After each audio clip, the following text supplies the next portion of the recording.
Til hamingju með kjörið, Guðni. Hvernig líður þér eftir að vera formaður Landssamband hestamannafélaga? Þakka fyrir. Já, það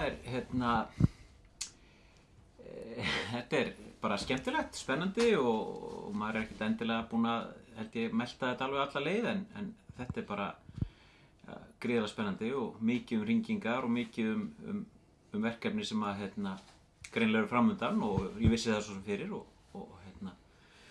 já, bara þetta byrjar á krafti. Lýstu deginum. Ég fréttaði að þú hafi verið eitthvað aðeins sérstakur daginn sem að þingfundurum var, eða sem sagt, hvað kom upp á?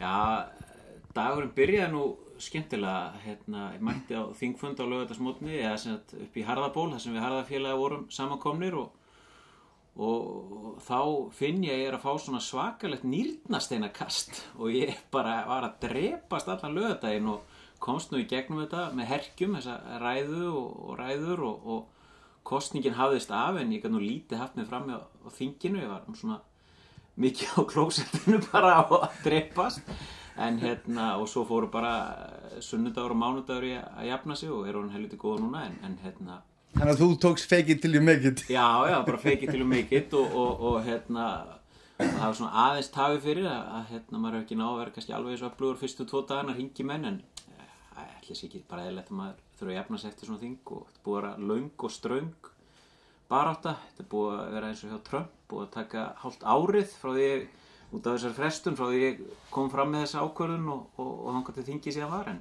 Nema, það er ein breyting að þú fæst stólinn strax. Það var kosningar og þú náðir fínu kjöri. Mjög góðu, fannst mér.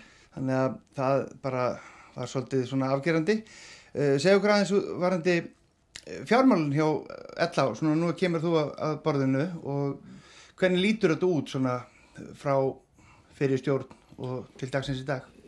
Ég taki bara, eins og segi, ég nú rétt múin að eiga 1 fund með Berglindi framkvæmdastjóra og heyri svona flestum stjórnarmönnum, ég nú ekki lengra komin en það, en ég held að staða LH er mjög góð og við tökum við góðu búi og fjárhagsstaðan er góð, held að það sé engin spurning og við höfum alveg full vopn og tækifæri til að bæta enn frekar í starfsemina. Landssamband hestamannafélag er með deild innan náttúrulega hjá sér sem er landslýsnefnd. Já. Það hefur verið svolítið rætt að LH hafi komið að því að bjóða fram krafta sína við meistaradeild. Já. Þið fengu það ekki í gegn eða það var allavega ekki af því. Fenguðu ykkur svör frá meistaradeild þegar Já. Hvað kom út úr því máli? Það var þannig að komin á að búa til fundar að formanni að það væri stjórn meistaradeildarinnar hefði farið frá og skipið hefur bráðabirgðastjórn og á fundi landsliðsnefndar var ákveðið að landsliðsnefnd myndi bjóða fram aðstoð sína og krafta ef eftir því væri leitað inn í meistaradeildina en það er þarna verið að vinna með meira og minna sama fólkinu og afreksstarfinu og afrekssfólkinu okkar og síðan í kjölfarið var skipuð ný stjórn meistaradeildar og síðast ég vissi að þá stóð til að formaður stjórnar meistaradeildar og formaður stjórnar landsliðsnefndar eða landsliðsnefnd í heild myndu hittast og fara yfir hvaða fletir vera á því samstarfi. Ég held að það sé bara mjög jákvætt að menn reyna vinna saman og efla þetta bara á alla hlund og ef að landsliðsnefnd og skrifstofu LH eða LH í heild getur komið eitthvað að því eða stutt eitthvað við þá er það bara frábært ef ekki þá er það líka bara frábært bara aðalatrið að meistaradeildin fái áfram að vaxa og dafna blómstra eins og hingað til. Þannig að þetta stendur ennþá kannski til? Já, menn eru bara að fara að taka þetta samtal. Ég veit ekkert hvað kemur út úr því eða hef ekki verið alveg 100% að fylgjast með hvort menn hafi hist eða ég held að það er nú eitthvað frestast út af COVID og eitthvað slíku en það stendur til að menn ræði saman og sjá hvort hvor aðili get ekki stutt hinn bara báðum til góða vonandi. En þar sem þú náður kjöri og það var einhver ágreiningur einhvern ársreikning eða uppgjör hjá LH, hvaða mál var það? Ég veit eiginlega ekki, það var ágreiningur í fjárhagsnefnd landsþingsins sem að var ekki sátt við einhverja færslur og mat á eignum LH í landsmót EHF og eitthvað slíkt. Þetta eitthvað sem ég þekki bara ekki nógu vel. Það var allavega ekkert engar aðfinnslur við meðferð fjármuna eða neitt slíkt og þetta bara eitthvað mál sem að ég mun bara setjast yfir með endurskoðanda og fá bara hreint hvernig best að haga í framtíðin en ekkert sem að ég held að þurfi að vera velta sér mikið upp úr. Það var bara að passa þessi hluti séu 100% í lagi eins og ég held að hafi nú verið. En það þarna einhverjar færslur sem hefðu hugsanlega mátt vera öðruvísi en ekkert sem skiptir máli varandi fjárhag LH sem góður. Nei, ok, flott. Þá það svona einhver mynd komin að það, en þú talar í kosningabaráttunni að nýliðun skiptir öllu máli og það allavega miklu máli. Ertu komið með einhver plön núna? Núna spurði ég árið hvað ætlar að gera. Ertu komið með eitthvað hreint? Hvað ætlar að gera í nýliðun? Já, hreint, auðvitað ekkert á hreint.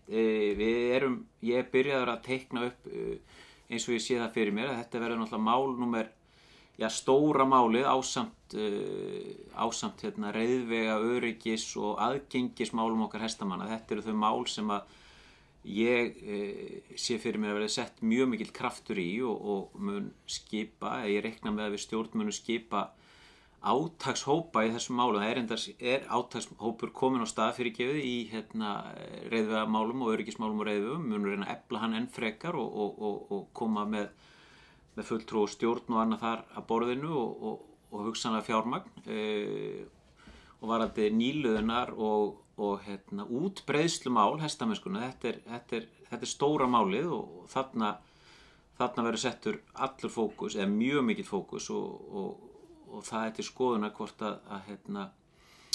að sé til fjármuni til að það verður hreinlega ráðinn starfsmaður í hlutastarfi eða verktöku eða eitthvað slíkt til að leiða þetta mál áfram. Þarna verður látið kné fylgja kviði og það verður settur kraftur í þetta. Það er alveg ljóst að það var vilji þingfulltrúa á landsþingi að þetta mál er sett í forgang og það verður gert. Það er engin spurning. En nú er þetta ekki hestamannafélögin sjálf sem að sjá reiðina í sínu svæði sem dæmi með Sörla. Þeir eru búin í stappi núna við bæinn hjá sér. Það eru reiðvegar sem skarast yfir göngustíga og hjólastíga og svona, ég veit að Atli Már formaður þess félags er búin að vera garfi í þessu. Þarf ekki að leggja bara meiri þunga þá frá LH að fara bara fyrir hönd félagana í að gera það?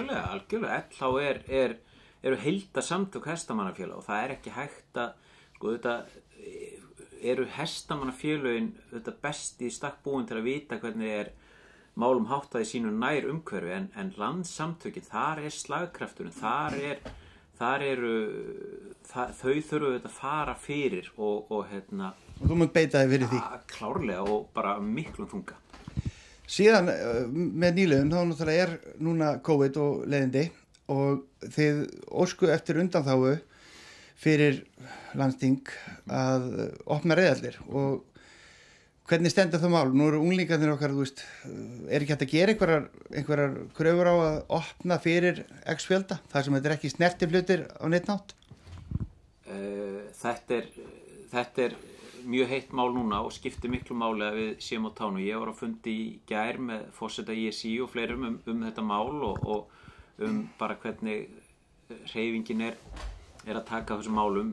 LH þetta mjög mikil sérstæða, mjög erfitt að bera sama reiðhallir með við handbolta eða körfubolta eða eitthvað slíkt og ég er búin í morgun að reyna að ná í fulltrúa ISI út af þessu máli. Það ekki gengið til að ræða okkar beinu sérstöð. Það stendur til samkvæmt þessum fundi að koma upp svona áhættu kerfi greina og ég er að vona að við verðum flokkuð þar í lægsta áhættu hópi sem að ætti að gera það verkum við ættum að geta að opna reiðhallirnar með einhverjum takmörkunum, vonandi sem minnstum, en ég er mjög bjartsýnn á að við munum ná að koma okkar sjónarmiðum á framfæri og það verið tekið tillit til þeirra. Þetta líka öryggismál. Þetta öryggismál að við komumst inn í reiðhöllinir okkar. Fólk sem að vinna og að nota þessar reiðhallir. Veðrin eru válynd og krakkarnir okkar og afreksfólkið þannig að það eru mörg sjónarmið í þessu sem er okkur í hag og ég bara vonast til þess að á þau verið hlustað og við munum beita okkur fyrir því að koma því skýrt og greinlega til skila. Nú rétt fyrir fundin þá var ákveðið bara einhljúfu að breyta svolítið og það var sem dæmi velunaður aðili fyrir frábær störf í hestamennskunni og Ingimar og síðan var ákveðið landsmót 6 ára aftur í tíman. Fram í tíman. Já, fram í tíman fyrir ekki. Ertu ekki svolítið súri við því að hafa ekki fengið eitthvað að koma að því? Núna ertu svolítið með tómt borð næstu 6 árin varandi ákvörðunartökur í þeim málum? Nei, ég held að Ingimar auðvitað mjög vel að þessu komin og bara glæsilegt að hann skildi að fengi gullmerki LH og ég held nú að á þess að ég tali fyrir nýja stjórn að þetta ákvörðun hefði ekkert orðið neitt öðruvísi. Þetta alltaf gaman að fá að koma einhvers staðar og skrifa undir og heiðra menn og annað en Lárus var búinn að vinna flott starf og Þetta var gert í skjólum Netjus, ekki fengum við blaðamenn að vita að þetta heyra hann? Það þekki ég alls ekki Fjölnir. Það var auðvitað, það var skrifað undir viljayfirlýsingu þetta mál fyrir, bara rétt áður en að upphaflegt landsþing átti að fara fram og síðan fer þessi undirskrift fram helgina fyrir landsþing og ég veit svona ekki hvernig var boðað til þess, ekki vissi ég af henni svo sem en það var nú ekki von á því heldur en vanin nú að heiðra á uppskeruhátíð hestamanna eins og Rósmarí fekk sína heiðrunum þar og fleiri og varandi uppskeruhátíð, hvernig ætlaði að halda það verður náttúrulega engin uppskeruhátíð vantilega en þið þurfa veluna og verður það flókið varandi keppnisár búið að vera brenglað? Ég bara verð að svara því að ég bara ekki alveg komin inn í þetta mál. Ég fundaði eins og sé með Berglindi framkvæmdastjóra í gær eða fyrradag og þetta fyrsta mál á dagskrá nýrra stjórnar að fara yfir hvernig þessum málum verður haldið bara með hliðsjón af COVID og þessum skrýtnu aðstæðum en ég bara treysti mér ekki til að svara nákvæmlega hvernig þetta verður. Það verður vonandi bara sem fyrst komin ákvörðun og sem fyrst þetta tilkynna hvernig það verður til að óvissu sé eitt en það er auðvitað óheppilegt að þingi hafi færst þetta mikið aftur og setur þá nýja stjórn í aðeins meiri tímapressu heldur en ella en við leysum þetta. Svona eitthvað sem þið langar að segja að lokum, þannig ég sé ekki bara með einhverja leiðinda spurningar. Nei, ég er bara gríðarlega spenntur að vinna með nýri stjórn og öllu þessu frábæra fólki í nefndunum og formönnum og félagsmönnum aðildarfélagana. Ég mun örugglega verða algjörlega óþólandi fyrir formennina. Ég mun ætlast til þess að þeir komi að málum með okkur í stjórninni, nýliðunarmálum og þessum reiðvegamálum og átaksmálum. Ég mun gera mikla kröfu til aðildarfélagana og formannana að koma með okkur í þá vinnu, reyna að búa til sem mesta breiðfylkingu og ég geri mikla kröfu til sjálfsmíns og mun gera mikla kröfu til stjórnar og starfsmanna og því að við ætlum að ná árangri, það er alveg á hreinu. Ég mun ekki láta sitja við orðin tóm heldur við munum sér árangur, það er alveg á hreinu og sem hefur svo, ég er ekki setja neitt út á árangur fyrir stjórna, ég er með vissar áherslur sem ég ætla að ná í gegn og það mun nást. Ertu búin að taka inn? Nei, með eitt titt sem ég reyna að selja hann og allt og sönd. Takk kærlega fyrir að koma í spjalltíminn og ég segi bara gangi hrikalega vel og hlakka til bara að vera í samstarfi við ykkur og reyna að dreifa hestamennskunni út allan heim sem best og bara hlakka til að sjá fyrstu verkiðin. Takk fyrir að bjóða mér kaffi.